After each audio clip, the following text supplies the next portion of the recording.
ಹೊನ್ನಾವರ ತಾಲೂಕಿನ ಗುಣವಂತೆಯ ಹಕ್ಕಲಕೇರಿಯಲ್ಲಿ ಬೈಕ್ನಲ್ಲಿ ಬಂದ ಇಬ್ಬರು ಆಗಂತುಕರು ಅಂಗಡಿಯಲ್ಲಿದ್ದ ಮಹಿಳೆಯ ಮಾಂಗಲ್ಯ ಸರ ದೋಚಿ ಪರಾರಿಯಾದ ಘಟನೆ ನಡೆದಿದೆ.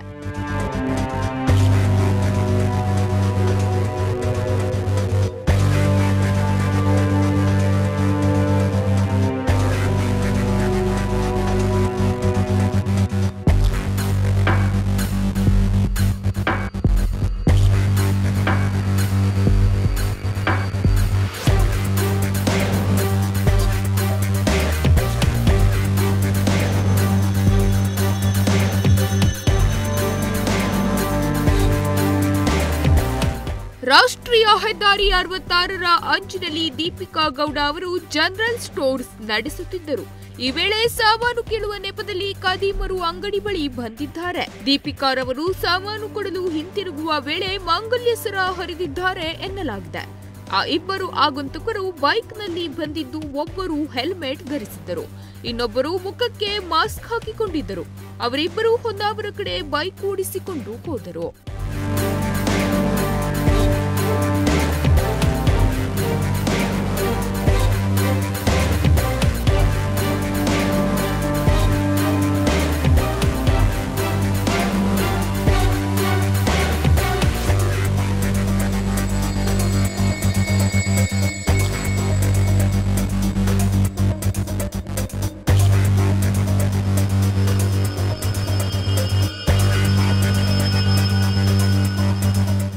ಅಂದಾಜು 2.85 ಲಕ್ಷ ರೂಪಾಯಿ ಮೌಲ್ಯದ ಬಂಗಾರದ ಸರ ಎಂದು ದೀಪಿಕಾ ನಾಯ್ಕ್ ಅವರು ಪೊಲೀಸರಿಗೆ ನೀಡಿದ ದೂರಿನಲ್ಲಿ ತಿಳಿಸಿದ್ದಾರೆ.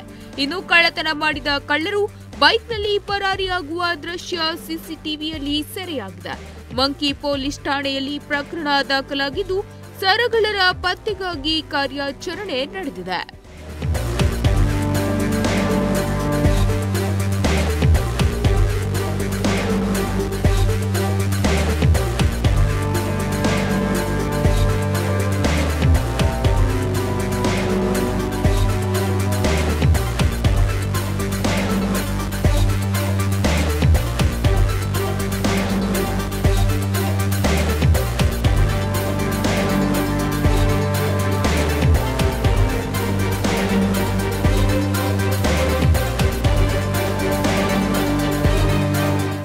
ಒಟ್ಟಾರೆ ತಾಲೂಕಿನಲ್ಲಿ ಕಳ್ಳರ ಕೈಚಳಕ ಮತ್ತೆ ಮುಂದುವರೆದಿದ್ದು ಪೊಲೀಸ್ ಇಲಾಖೆ ಇಂತಹ ಕಳ್ಳರ ಹೆಡೆಮುರಿ ಕಟ್ಟುವ ಜೊತೆಗೆ ಜನಜಾಗೃತಿ ಮೂಡಿಸುವ ಕೆಲಸವೂ ಆಗಬೇಕಿದೆ.